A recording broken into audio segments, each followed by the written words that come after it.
Hey, Alana. Okay. How are you? I'm good. How are you? Well, thank you. So today I was wondering, what is fear and why are we sometimes afraid?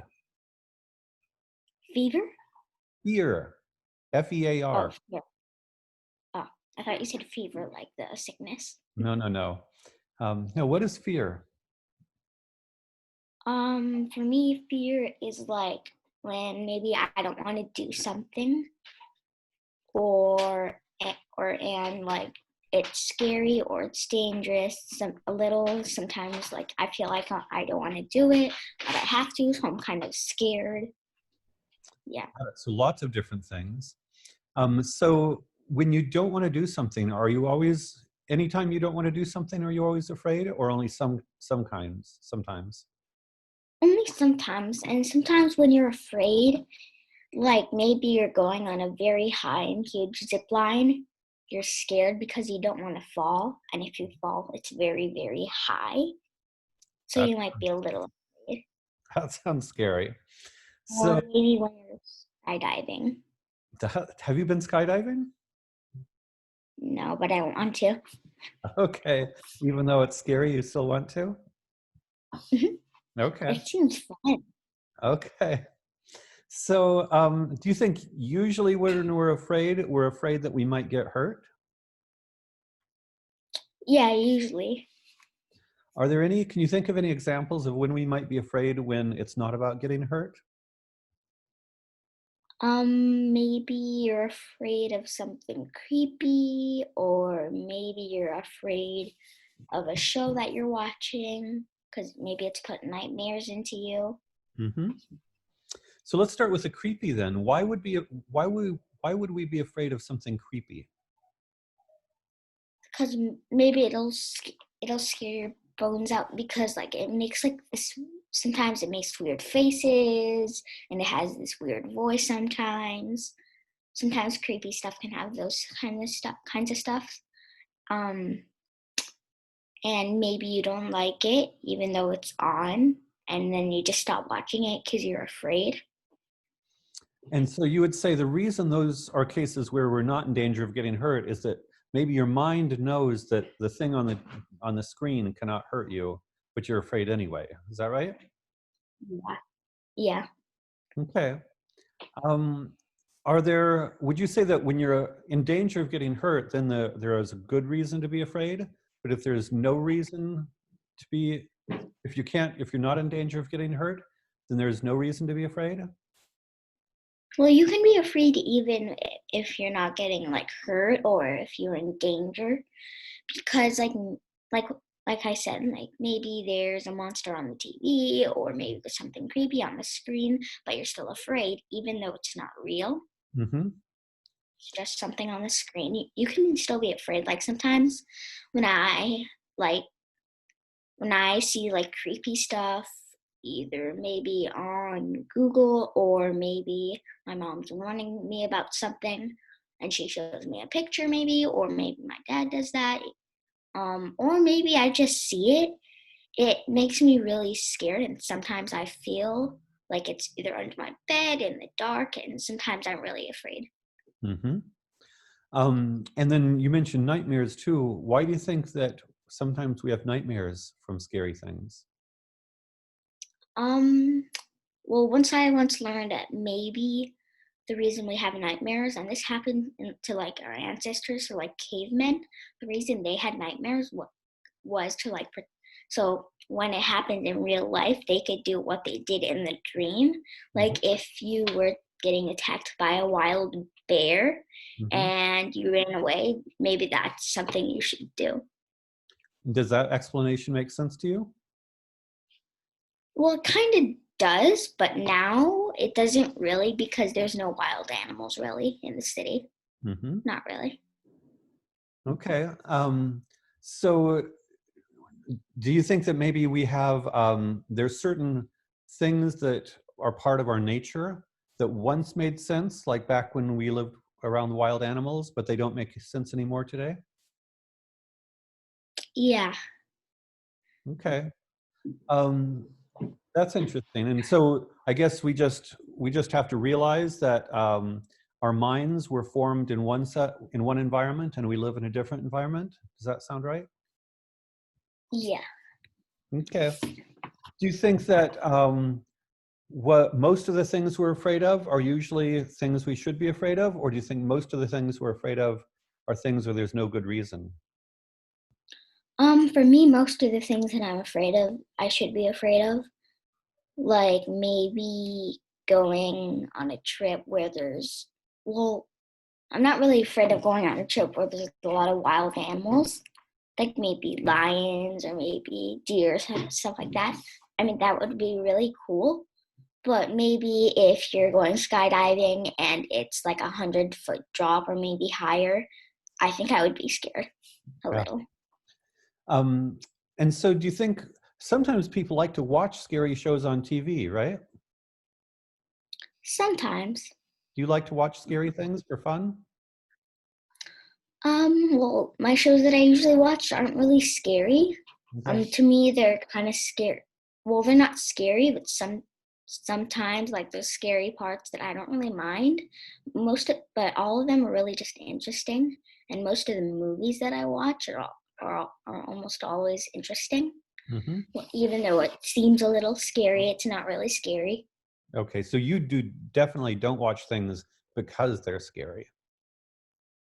Yeah, because sometimes it puts nightmares in me, like maybe if I get told a story and it has really bad things in it, or yeah, it's kind of scary, Yeah. it'll put maybe nightmares in me and I'll have them for at least a month Oh, wow. That's a lot. or a week Okay, or a week. Yeah, just a week. but still, it sounds like scary things could have a substantial impact on you. Um, Yeah. do you really try to avoid them for that reason? Yeah, and sometimes it's not really nightmares like in my sleep, but I think about it a lot when I'm awake Yep, and it really scares me. got it. Um, and so, did your parents give you this explanation? Have you heard the term evolution? Yeah. Okay. Yeah, it sounds like your parents gave you an explanation that we evolved over millions of years, or our ancestors. You were exactly correct to say our ancestors. Our ancestors evolved over millions of years in an environment where there were dangerous threats to our life out there. And and that if we didn't pay attention to those threats, we could die. And if we died, we wouldn't have children, and therefore they wouldn't be our ancestors. So the ones that survived were the ones who were, appropriately afraid of threats to their life, kind of thing. But it sounds like you and your parents are sort of thinking, and I'm not disagreeing, that maybe those fear impulses that were essential for survival back in the day are no longer essential for survival today. Does that sound right? Yeah. So that's interesting. And do you think that there are other ways in which we evolved one way and our life today is different? Um, Maybe that we thought but like maybe our ancestors didn't really think of maybe using machines like um maybe the computer or maybe a printer, stuff like that. Hmm. Then maybe we evolved to think more like that and then we built it. Hmm. That's a huge, interesting story right there about how technology evolved and so forth. But I want to go in a different direction for now. Some other time we'll explore that. But one thing that came up for me when you were explaining was that we did not evolve to have fake scary things on screens. So when we are afraid of something on a screen, it seems like it triggers our fear even though it's not real. Does that make sense? Yeah. Um, Yeah. so sometimes, why do you think that there are so many scary things on video out there? If we're afraid of things, why don't we just always have nice stuff on video? Maybe it's because maybe the the person who makes that show or movie or thing on the screen is maybe trying to attract people because maybe it's scary, but there's some parts that are really funny or maybe really good. And then it maybe persuades them to watch the scary parts, maybe. But why not just cut out the scary parts? If the people are attracted by the good parts, the happy parts, the funny parts, why leave in the scary parts? Why shouldn't we just get rid of every single scary part? I don't know, because that's kind of happened to me too. Like sometimes, not always, because I've watched one of these shows like 10 times, like all the seasons, but sometimes at this part, it's really scary, but I don't really pay attention to that because Mhm. I'm always wondering what will happen next. Mhm. Well, see, this is an interesting thing, is some people think that stories need conflict in order to be interesting. And by conflict, often that includes something scary. You know, that it includes a fight, or it includes a loss, or it includes a dangerous situation. And the notion is that if a story doesn't have some kind of conflict, it's kind of boring. Do you think that's likely? Yeah, that's actually kind of likely. I mean, if that's the case, then maybe sometimes we need the scary parts in order to enjoy the whole story, or in order to be attracted to the whole story. Yeah, Does that maybe make the scary parts make more sense as to why they leave them in there? yeah, Okay.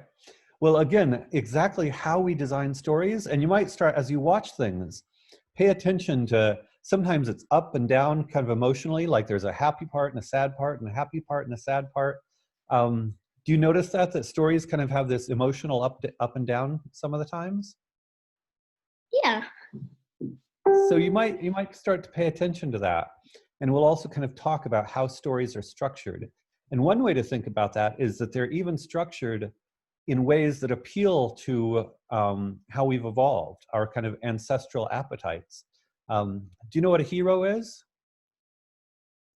yes, So there's even something called a hero's journey. And part of the idea is that the hero needs to leave home and go and face a challenge and a threat of some kind, and then vanquish the threat, slay the dragon or win against the evil sorcerer or something like that before he or she can become a hero. Does that make sense? yeah, Because you can't have a hero if you just, sitting on your couch every day, right? yeah. Not very heroic. So one of the things to look out for is the role of conflict and danger and challenge in living a heroic life, and in either in movies or in real life.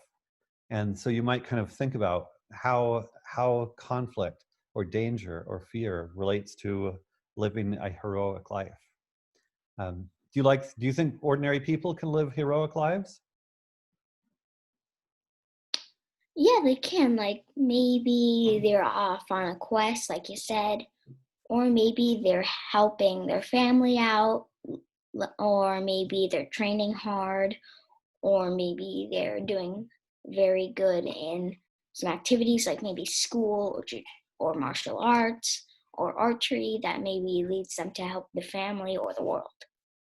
I think that's a wonderful statement. So there's so many interesting things you've said that I want to keep exploring, but I'd like to try to keep these short so if people watching them, they don't have to watch for half an hour.